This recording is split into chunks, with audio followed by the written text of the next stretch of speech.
उत्तराखंड में यूसीसी लागू करने की तैयारी पूरी हो चुकी है। 26 जनवरी को लागू हो सकता है समान नागरिक संहिता। कल बुलाई गई कैबिनेट बैठक में इसकी नियमावली पर लगेगी मुहर।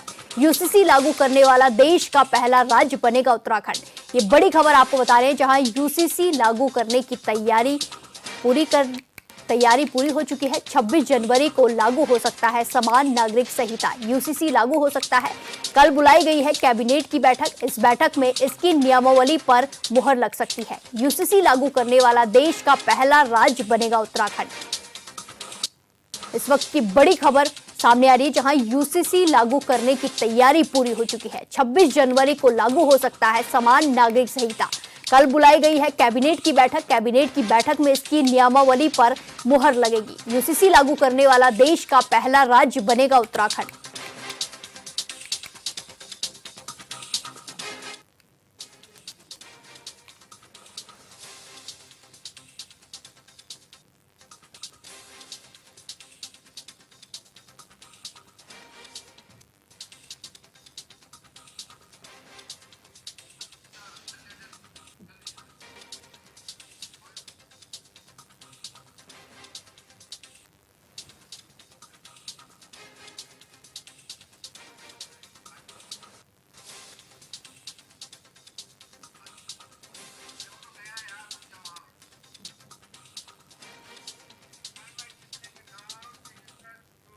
खबरों में आगे बढ़ते हैं। नगर निकाय चुनाव को लेकर बीजेपी जोरों शोरों से प्रचार प्रसार में जुटी हुई है।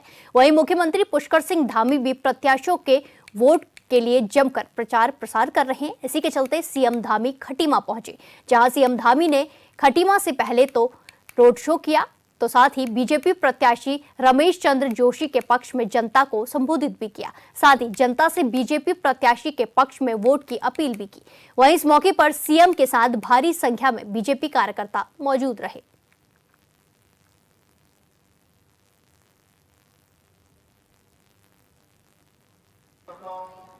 और आप सबका ये जोश देखकर और सच में आज मैं सोच रहा था कि ये तो लगता है सभा आज हो भी पाएगी कि नहीं हो पाएगी, इतनी ठंड हो रही है और कोहरा इतना छाया हुआ है। लेकिन मैं देख रहा हूं कि आपने तो ठंड में गर्मी का एहसास करा दिया सबको। और वो है ना कि कोहरा छटेगा, बादल हटेगा, सूरज निकलेगा और कमल खिलेगा। मैं सही कह रहा हूं ना? मैं सही कह रहा हूं? आप सब कमल खिलाने के लिए तैयार है ना? भाइयों बहनों, आज मैं रामू भाई और सभी हमारे सभासद के प्रत्याशियों के लिए आप सबका समर्थन आशीर्वाद मांगने के लिए आया हूं। और रामू भाई के बारे में कुछ कहना नहीं है। रामू भैया, मैं तो बहुत छोटा था तब ये यहाँ छात्र संघ के अध्यक्ष होते थे और लगातार एक बार नहीं, दो बार नहीं, कितने बार रामू जी? 5 बार ताली बजा दिए जोर से। 5 बार लगातार छात्र संघ के अध्यक्ष रहे हैं और जमीन से उठे हुए नेता है। कोई ऐसा नहीं है कि कहीं से चांदी की चम्मच लेकर पैदा हुए हो। अलग अलग वार्डों से इन्होंने सभासद रहते हुए हमेशा क्षेत्र के विकास के लिए बहुत तत्परता से, ईमानदारी से काम किया है।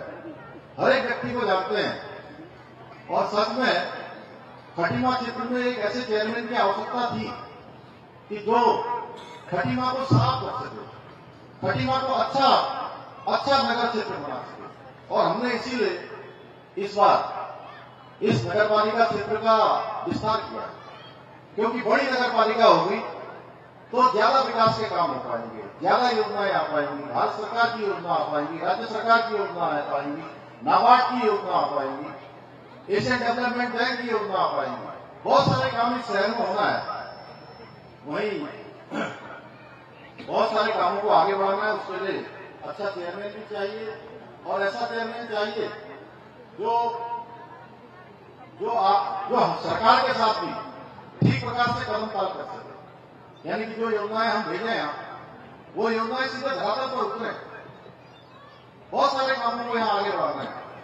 खटीमा को एक सुंदर खटीमा बनाना है और जन सेवा के प्रति ये जो रामू भाई की लगन है जो लोगों से कर्मठता से इनका, मैं ये मानता हूं कि बहुत ज्यादा ये मीठी मीठी बातें करने पर विश्वास नहीं करते। हो सकता है कि कई बार दवाई कड़वी भी होती है, लेकिन उसके बावजूद भी मैं पूरे भरोसे के साथ कह सकता हूं कि आप लोग इनको जिताएंगे तो एक सुंदर प्रतिमा बनाएंगे।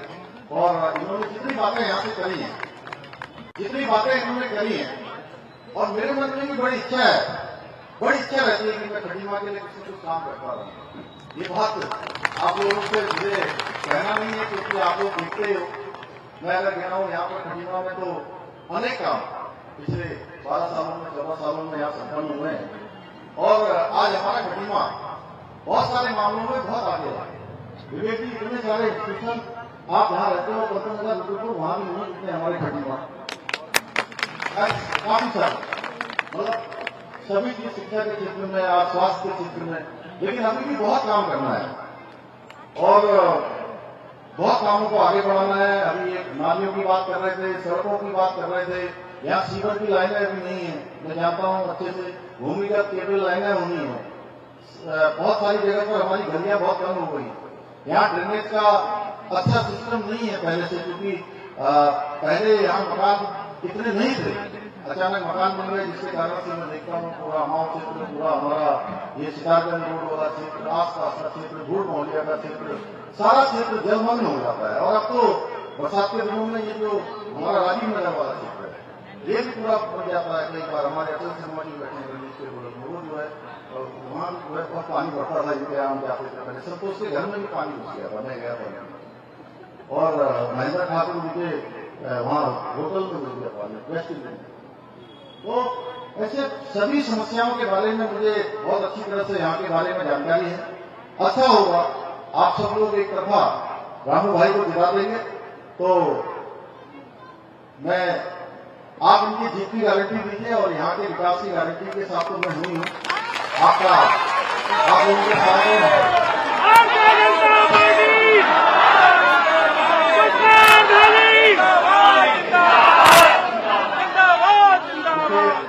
अभी खटीमा के विकास के लिए बहुत सारी योजनाएं सुनिश्चित करने के उद्देश्य से यहाँ करोड़ों की लागत से अनेक योजनाएं यहाँ के लिए स्वीकृत की जा रही है। नई हमारा भले यहाँ आप देख रहे होंगे बस स्टैंड का निर्माण होगा और बन रहा है जल्दी, आपको एक अच्छा हाईटेक बस अड्डा खटीमा में मिलेगा। और मैं आपको थोड़ा सा याद इसलिए दिलाना चाहता हूँ, वैसे तो मैं सोच रहा था कि सब आप जानते हैं रोकता में, लेकिन फिर भी कुछ बातें जरूर आपके स्मरण में आनी चाहिए। पहले हमारे खटीमा के व्यापारी भाई यहाँ दिन भर जाम लगा था, पूरे दिन भर, और कई बार उनकी दुकानदारी प्रभावित होती थी, एक्सीडेंट होते थे, आने वाले लोग भी परेशान होते थे। लेकिन हमने कहा कि हम यहाँ बाईपास बनाएंगे। जब हमने बाईपास की बात करी तो यहाँ पर बहुत सारे लोग, क्योंकि राजनीति में कई प्रकार की धाराएं चलती हैं, तो वो खिल्ली उड़ाते थे हमसे, कहते थे यहाँ बाईपास कैसे बन सकता है। हमारे प्रेम सिंह राणा जी है यहाँ पर, मेरे साथ हर जगह जाते थे, एक दो जगह तो ऐसी बात हुई कि उन्होंने कहा नहीं बाईपास बनना चाहिए, तो वहां पर बाईपास नहीं बना। जिन लोगों की जमीन थी उन लोगों को मुआवजा भी मिला, और आज कितना आसान सफर हो गया है, आप लोगों को हो रहा है। खबरों में आगे बढ़ते हैं। मुख्यमंत्री पुष्कर सिंह धामी आज बनबसा और खटीमा दौरे पर रहे, जहां सीएम धामी ने बीजेपी प्रत्याशी रेखा देवी और रमेश चंद्र जोशी के पक्ष में रोड शो किया। इस मौके पर सीएम ने जनता से बीजेपी प्रत्याशियों के पक्ष में वोट की अपील की है। वहीं रोड शो के दौरान भारी संख्या में बीजेपी कार्यकर्ता मौजूद रहे, जिनमें काफी उत्साह देखने को मिला।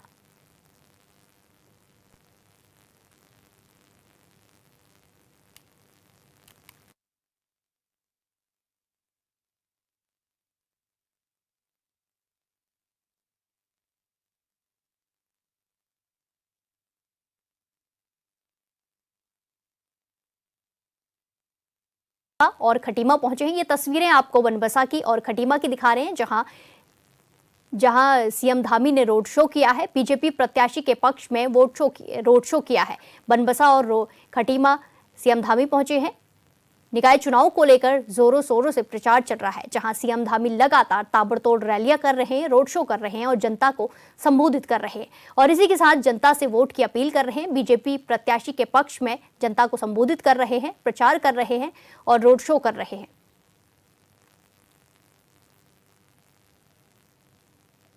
पूरे प्रदेश की जनता का आशीर्वाद मिल रहा है और जहां भी मैं जा रहा हूं, देखिए आप देख रहे होंगे इस समय कड़ाके की यहां ठंड पड़ रही है, लेकिन इस ठंड में भी गर्मी का एहसास हो रहा है। बिल्कुल गर्मी हमारे कार्यकर्ता ला रहे हैं, आम जनता के लोग ला रहे हैं, बड़े बुजुर्ग, माताएं, बहनें, नौजवान सभी साथ दे रहे हैं और यहाँ राज्य में ट्रिपल इंजन लगेगा, एक तरफा ट्रिपल इंजन लगेगा और विकास भी एक तरफा गति से 3 गुना गति से आगे बढ़े। 38वें राष्ट्र खेलों के तहत अल्मोड़ा में आयोजित होने वाली योगासन प्रतियोगिता की तैयारी का जायजा लेने के लिए खेल मंत्री रेखा आर्य अल्मोड़ा पहुंची, जहां पहुंचकर उन्होंने स्थानीय स्टेडियम का दौरा कर तैयारियों की समीक्षा ली और व्यवस्थाओं को लेकर अधिकारियों से चर्चा की। वहीं मीडिया से रूबरू होते हुए खेल मंत्री रेखा आर्य ने कहा कि राष्ट्र खेलों के तहत योगासन प्रतियोगिता का आयोजन अल्मोड़ा जैसे पहाड़ी जिले में होना एक ऐतिहासिक क्षण है। ये आयोजन न केवल खिलाड़ियों के लिए बल्कि अल्मोड़ा के नागरिकों के लिए भी गौरव का अवसर है।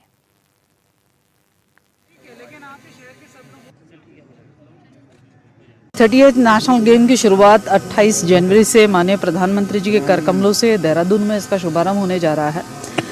उसी क्रम में एक इवेंट के रूप में योगासना, जो कि हमारा पारंपरिक खेल है, उसको हम लोग अपने जनपद अल्मोड़ा में हम लोग करवा रहे हैं।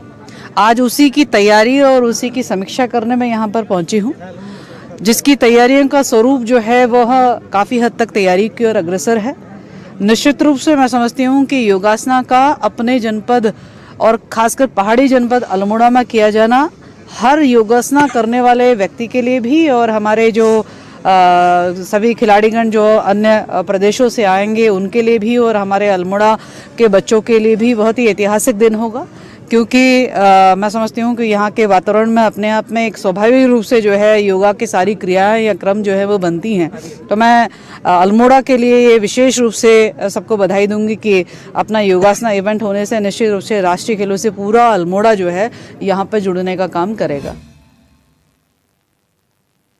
हरिद्वार में नगर निगम चुनाव के लिए बीजेपी ने लोगों से सुझाव लेकर संकल्प पत्र जारी किया है। सांसद त्रिवेंद्र सिंह रावत, हरिद्वार विधायक मदन कौशिक समेत तमाम बीजेपी नेताओं ने संकल्प पत्र के बारे में जानकारी दी। बीजेपी नेताओं के मुताबिक 11,000 से ज्यादा आए लोगों के सुझावों के आधार पर ये एक संकल्प पत्र बनाया गया है, जिसमें शहर को सुंदर बनाने, सीसीटीवी कैमरों से लैस करने, सोलर सिटी बनाने समेत तमाम कई नई योजनाओं को शामिल किया गया है।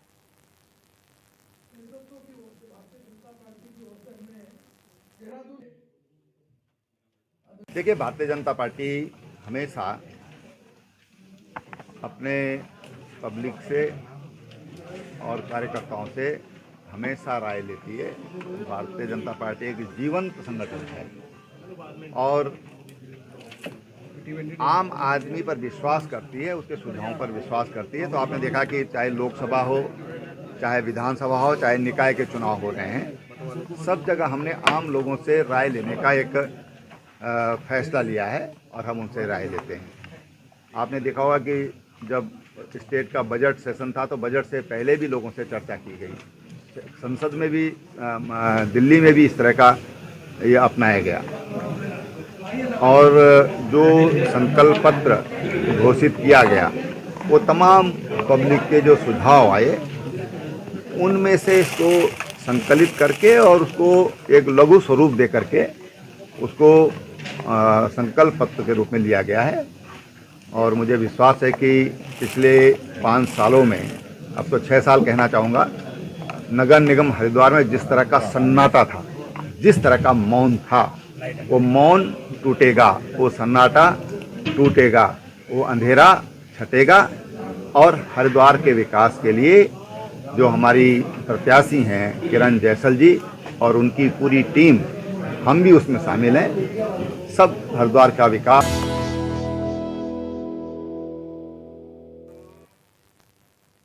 ब्रेक के बाद एक बार फिर से आपका स्वागत है। रुक करेंगे खबरों का। रानीखेत में निकाय चुनाव को लेकर सरगर्मियां तेज हो गई हैं। सभी दलों के प्रत्याशी अपनी जीत को लेकर एड़ी चोटी का जोर लगा रहे हैं। इसी क्रम में रानीखेत विधानसभा के नगर पालिका परिषद चिलियानौला से बीजेपी अध्यक्ष प्रत्याशी मदन सिंह कुआरबी ने भी अपने दावे पेश किए। उन्होंने प्रेस कॉन्फ्रेंस करते हुए कहा कि नगर पालिका चिलियानौला के विजन में ट्रैफिक व्यवस्था को दुरुस्त करना, शिक्षा, नाली निर्माण समेत सभी विकास की योजनाओं को पूरा किया जाएगा। आदर्श और अद्भुत नगर पालिका बनाना मेरा संकल्प है। समाज कल्याण समेत अन्य योजनाओं का लाभ जनता को पहुंचाना मेरी प्राथमिकता रहेगी।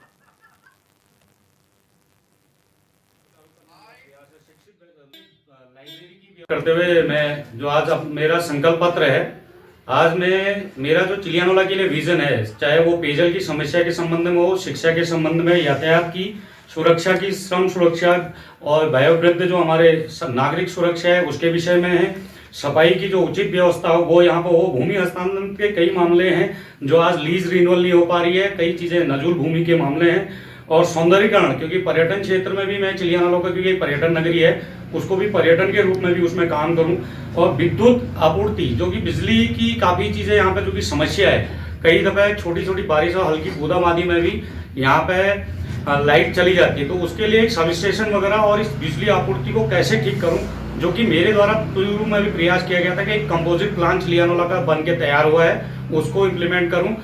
सबसे मेन मुद्दा है भूमि हस्तांतरण का, क्योंकि आज चिलियानौला के विकास में जो विकास अवरुद्ध हो रहा है वो भूमि हस्तांतरण का मामला है। आज मैं इसलिए सभी लोगों से निवेदन भी करूंगा कि चिलियानौला के विकास के लिए आज केंद्र में आदरणीय नरेंद्र मोदी जी की सरकार है, प्रदेश में भारतीय जनता पार्टी की आदरणीय पुष्कर सिंह धामी जी के नेतृत्व में सरकार चल रही है, माननीय विधायक जी हमारे पास हैं, सांसद जी इस क्षेत्र से हैं, तो एक पूरी कड़ी हमारे पास है ताकि हम इस चिलियानौला का क्षेत्र का चहुमुखी विकास कर सकें और इस चिलियानौला को एक आदर्श और अद्भुत नगर पालिका बना सके। ये मेरा इन्हीं विजनों के साथ में लोगों के।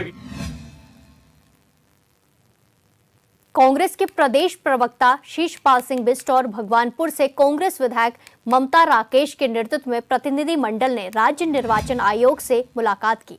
मुलाकात के दौरान कांग्रेस कार्यकर्ताओं ने मतदान के दिन हरिद्वार समेत सभी जिलों में चुनावी गड़बड़ियों के संबंध में सावधानी और सुरक्षा बरतने के संबंध में बातचीत की और ज्ञापन भी सौंपा।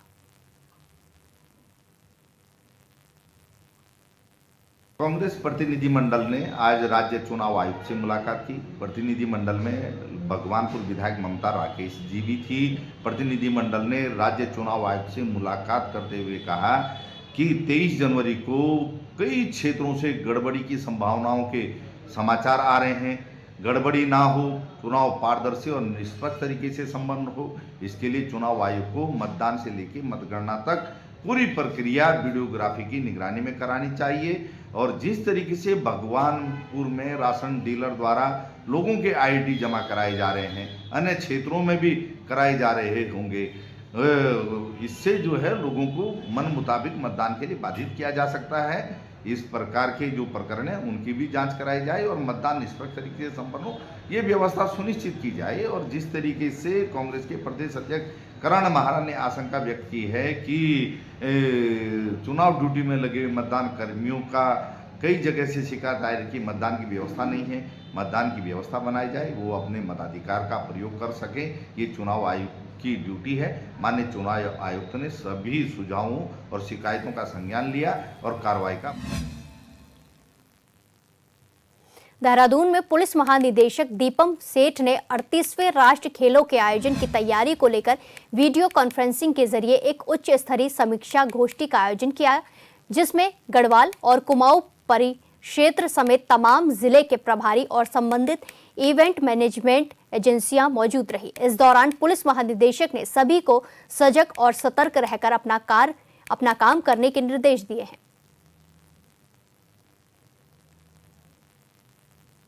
एक बहुत बड़ी चुनौती है। पहली बार हमारे यहाँ इतने स्टेडियम्स बने, इतने गेम्स हो रहे हैं, तो इसमें कई सारे जो है वेन्यूज़ है, 19 वेन्यूज़ पे ये होना है। कई सारे डिपार्टमेंट्स इसमें समन्वय के साथ काम कर रहे हैं। पुलिस के लिए बहुत बड़ी चुनौती है। हमने जैसे बताया अभी 10,000 पुलिसकर्मी पूरे राज्य में इसमें तैनात किए जाएंगे। 29 PAC की कंपनी हमने दिया है और हमने 10 पैरामिलिट्री कंपनी फोर्स की भी मांग किया है। तो ये तमाम जो है अभी लगातार जो है इसमें वेन्यू पे ये लग गए हैं हमारे जो प्राइवेट एजेंसीज जो ये सारी हमारे साथ काम कर रही है, समन्वय बनाकर कंट्रोल रूम स्थापित हो गए। हमारे फायर्स, सिक्योरिटी, इंटेलिजेंस, तमाम हमारी जितनी भी इकाई है वो भी ऑन ग्राउंड जो है वो कार्य शुरू हो चुका है।